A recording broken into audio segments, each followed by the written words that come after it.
Salut à tous, c'est BizBiz. Alors aujourd'hui l'épisode 945 du Zap Image. Donc avant de commencer l'épisode du jour, hier soir on a dépassé la barre des 295 000 abonnés sur la chaîne. Donc merci à tous ceux déjà qui sont abonnés.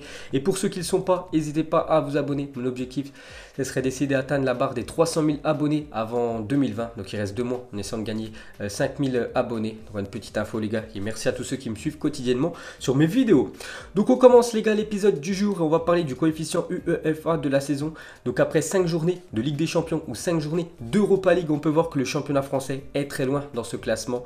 On est à la limite voilà, de sortir du top 10. On est à la 9e position. On peut voir que des championnats comme la Belgique, comme le Portugal ou même l'Écosse ou même les Pays-Bas sont devant le championnat français. C'est pour vous dire que la Ligue 1 est très faible, à part quelques clubs, dont le Paris Saint-Germain ou même Lyon qui arrive à gagner quelques points avec l'indice UEFA. Mais voilà, le reste, c'est très compliqué. Surtout, je parle des équipes en Europa League, que ce soit Rennes ou l'équipe de l'AS Saint-Etienne.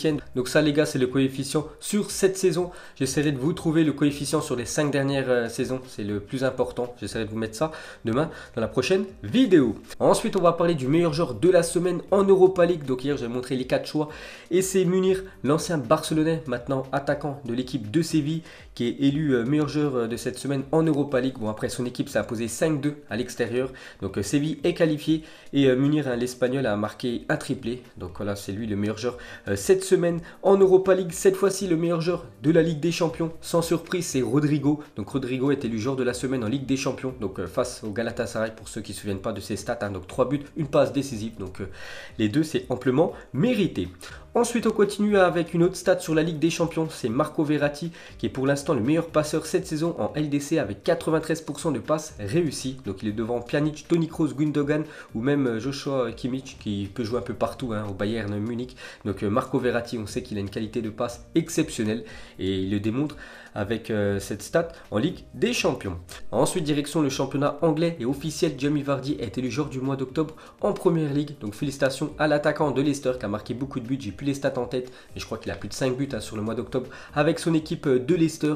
Et bonne chance à tous ceux qui font fut champion parce que voilà, quand tu es joueur du mois en Première Ligue, tu reçois une carte sur le jeu FIFA Ultimate Team et sa carte est ultra cheatée. Ensuite, cette fois-ci, c'est Frank Lampard qui a été élu entraîneur du mois en Première Ligue. Donc félicitations à l'entraîneur des Blues. Donc Chelsea en octobre, 3 matchs, 3 victoires. Donc il succède à Jürgen Klopp qui avait gagné lors du mois d'août et lors du mois de septembre. Ensuite, on va revenir 10 ans en arrière. Donc l'un des plus grands matchs de l'histoire du championnat français, c'était Lyon contre Marseille. Et il y avait eu un score final quand même de 5-5. Donc c'est énorme, plus de 10 buts dans la rencontre. Donc il n'y a pas eu autant de buts marqués dans un match de Ligue 1 depuis. C'est pour vous dire que ce match a été exceptionnel. C'est l'Olympico. Et l'Olympico les gars, c'est demain soir. Donc on continue avec quelques infos sur ce gros choc demain. Donc déjà Dimitri Payet sur Rudi Garcia, son ancien coach du côté de l'OM. Il a dit ça fait bizarre de le voir dans le camp d'en face. Il y a quelques mois on recevait Lyon.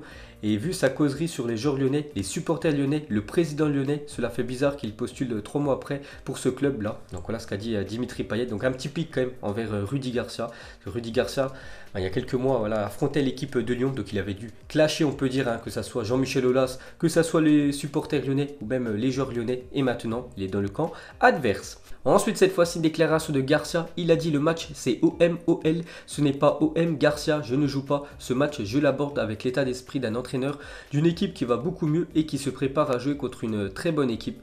Bon, après, je pense qu'il va être beaucoup sifflé. Déjà que les supporters de Marseille n'en voulaient plus la saison dernière et maintenant, ils jouent dans l'équipe rivale, on peut dire. Bon, après, c'est vrai que Marseille n'aime pas le PSG, mais je sais qu'il y a beaucoup de Marseillais qui préfèrent gagner contre Lyon que gagner contre l'équipe du PSG. Ça va être un choc. Donc demain, il va être hué, sifflé, insulté. Je pense Rudi Garcia du côté du stade Vélodrome. Ensuite, on continue avec lui, donc des stats de Rudi Garcia sur l'Olympico. Donc, il n'a jamais remporté l'Olympico. Donc, maintenant, il est dans le camp adverse. Peut-être enfin une victoire pour lui. Donc, avec Marseille contre Lyon, 5 matchs en Ligue 1, 5 défaites, 15 buts encaissés quand même quand il entraînait l'équipe de Marseille contre l'équipe de Lyon. On verra si demain, ça va changer la tendance.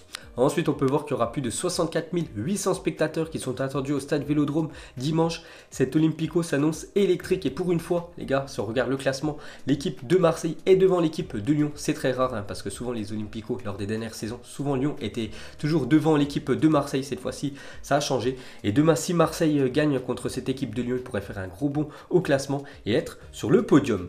Et pour finir sur cette rencontre, donc ça sera Anthony Gauthier qui sera l'arbitre de Marseille-Lyon ce week-end. On sait que l'arbitre joue un gros rôle dans une rencontre. Ensuite, regardez les autres belles affiches du week-end. Donc tout à l'heure, Bayern Munich contre l'équipe du Borussia Dortmund à 18h30. C'est les deux meilleures équipes allemandes sur ces dernières années. Demain, les gars, à 17h30 en première ligue, Liverpool, Manchester City, Juventus, Milan AC, l'Olympico et aussi un beau Betis Séville contre le FC Séville demain soir en Espagne. Ensuite, les gars, on revient sur le choc en première ligue demain entre Manchester City et l'équipe de Liverpool du côté de Anfield. Donc Klopp vs Guardiola, avantage Klopp. Donc ils sont confrontés plusieurs fois les deux entraîneurs. Et Klopp a gagné 8 fois contre l'équipe de Pep Guardiola. Guardiola 7 fois contre l'équipe de Klopp et 2 fois il y a eu un match nul entre les deux coachs. Ensuite, on continue avec une mauvaise nouvelle pour l'équipe de Manchester City. Donc c'est Pep Guardiola qui annonce qu'Ederson est forfait pour Liverpool-Manchester City dimanche. Donc le gardien brésilien s'est blessé lors du match de Ligue des Champions contre l'Atalanta cette semaine. Et voilà, il n'est pas apte pour jouer le match demain contre l'équipe de Liverpool. Donc on sait qu'il avait été remplacé par Bravo qui a pris un carton rouge. Et le deuxième gardien c'est Walker. Bien sûr, Walker demain ne goalera pas contre l'équipe de Liverpool. Sinon ça pourrait faire un carnage. Donc ça devrait être Bravo demain dans les buts. Ensuite, on revient sur l'équipe de Liverpool, une sacrée info. Donc selon le Daily Express, Liverpool préparait une offensive pour Kylian Mbappé. Les Reds pourraient offrir 250 millions d'euros au Paris Saint-Germain et laisser Mohamed Salah filer au Real Madrid. Ce serait le transfert du siècle. Donc déjà cette info, ça à prendre quand même avec des pincettes, bien évidemment. Donc Daily Express, c'est un journal sportif britannique. Donc en gros, ce journal dit que Mohamed Salah pourrait quitter l'équipe de Liverpool l'été prochain et aller du côté du Real Madrid. Donc Liverpool récupérait une énorme somme et pourrait investir cette somme sur Kylian Mbappé, parce qu'en Mbappé on ne sait toujours pas s'il va continuer avec le PSG, s'il va aller du côté du Real Madrid ou pourquoi pas un transfert surprise du côté de Liverpool qui est actuellement quand même la meilleure équipe de la planète. Il pourrait remplacer Mohamed Salah sur le front droit de l'attaque. Bon après, comme j'ai dit les gars, ça est à prendre avec des pincettes. On peut voir que ça fait plusieurs articles sur internet, donc à suivre. Ensuite cette fois-ci, regardez la une journal Mundo Deportivo aujourd'hui en Espagne et en titre c'est marqué gagné, car ce soir l'équipe du Barça joue au Camp Nou contre l'équipe du Celta Vigo. Donc le Barça sur les deux derniers matchs, c'est une défaite et un match nul cette semaine en Ligue des Champions. Donc il faut gagner absolument parce que le Real Madrid est très fort ces derniers temps en Liga. Ensuite, Ashley Smith, l'agresseur de Kolasinac et Mesut Özil, a plaidé coupable de l'attaque au couteau. On en avait parlé, c'était en juillet dernier que les deux joueurs de l'équipe de Arsenal s'étaient fait agresser par une personne en scooter, en couteau. Il voulait voler ce qu'il y avait dans la voiture. Donc il est passé au tribunal cet individu.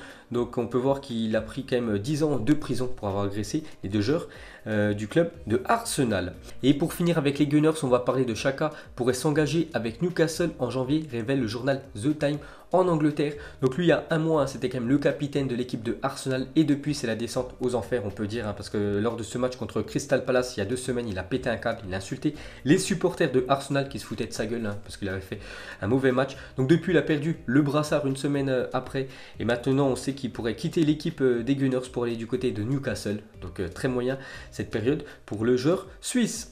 Ensuite on va parler de Kylian Mbappé, une info officielle. Donc il est légèrement blessé et il est forfait pour le match Brest-Paris Saint-Germain cet après-midi. Donc voilà, Mbappé les gars ne sera pas de la partie du côté du Finistère cet après-midi, en espérant le voir au moins avec l'équipe de France la semaine prochaine. Et pour finir avec le Paris Saint-Germain, on va terminer avec Edinson Cavani, normalement qui devrait être titulaire, parce que c'est Thomas Tuchel qui l'a annoncé hier en conférence de presse, donc il devrait être titulaire cet après-midi contre l'équipe de Brest. Ensuite officiel, le nouveau logo de la Fédération belge de football, votre avis, donc mettez en commentaire comment vous trouvez ce nouveau logo de la Fédération belge, la meilleure équipe de la planète actuellement au classement FIFA. Donc l'ancien logo les gars ressemblait à ça. Voilà, et maintenant le nouveau c'est celui-là. Donc moi perso je préfère l'ancien. Ensuite une déclaration de Zidane sur Karim Benzema. Donc si vous me posez la question à moi, Zinedine Zidane, footballistiquement, Karim Benzema c'est simplement le meilleur. Donc oui il a sa place en équipe de France, parce que c'est un journaliste qui a posé une question à Zidane en lui demandant si Benzema avait sa place en équipe de France. Et bien sûr un Zizou a dit que oui, pour lui c'est le meilleur joueur français actuellement. C'est ce que dit Zinedine Zidane. Et c'est vrai que pour tous ceux qui suivent le foot, on sait tous qu'actuellement le meilleur numéro 9 français c'est le joueur du Real Madrid. Ensuite les gars, des nouvelles de Olivier Giroud. Donc hier j'avais dit que Olivier Giroud allait certainement quitter l'équipe de Chelsea pour avoir un peu plus de temps de jeu pour pouvoir jouer l'Euro 2020 et devrait normalement aller du côté de l'Inter Milan. Donc Giroud s'est mis d'accord avec l'Inter Milan pour un transfert dès cet hiver. L'attaquant français deviendrait le remplaçant de Lukaku et pourrait retrouver du temps de jeu avant l'Euro. Une bonne nouvelle pour tout le monde si ça se concrétise, parce qu'on sait que déjà du côté de Chelsea il joue pas. Donc le mieux pour lui c'est un départ. Bon après il sera toujours une doublure, hein, voilà, parce que ça sera quand même Lukaku. On peut dire le titulaire indiscutable, mais il retrouvera quand même Antonio Conte, ancien entraîneur de l'équipe de Chelsea, et quand il entraînait Giroud, il le faisait jouer, donc bonne nouvelle pour l'attaquant français. Ensuite, regardez la banderole des supporters du FC Bruges mercredi au Parc des Princes. Donc on sait que le slogan du Paris Saint-Germain c'est marqué ici c'est Paris, et eux ils ont marqué ici c'est pourri. Voilà un petit pic envoyé aux supporters parisiens.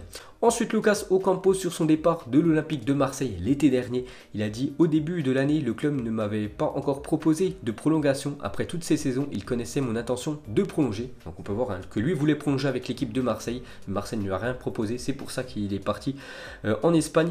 Mais je garderai toujours un bon souvenir de Marseille. Donc c'est vraiment dommage, hein, quand même, que le club de l'OM ait laissé filer quand même Lucas Ocampos, qui est très bon cette année du côté de Séville.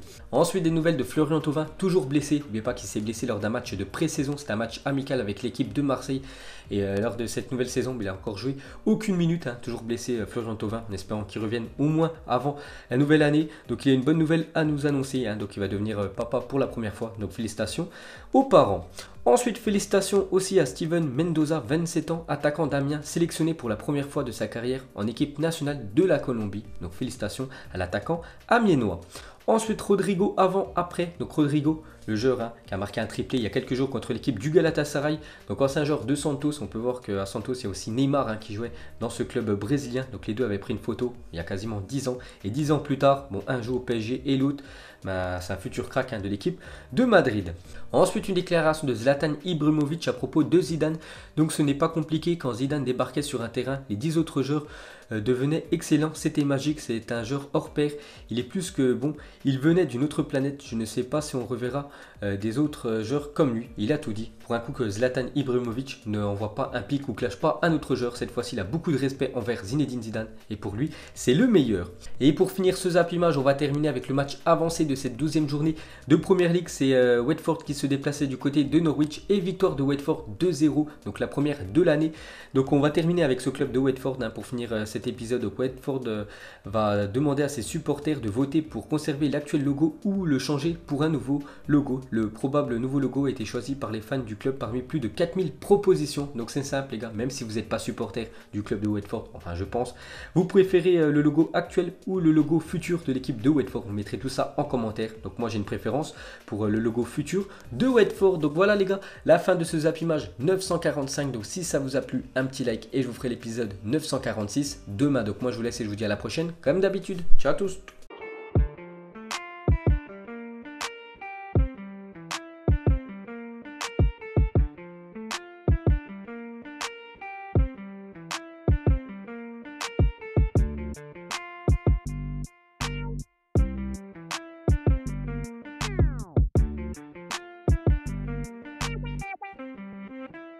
Non-committal.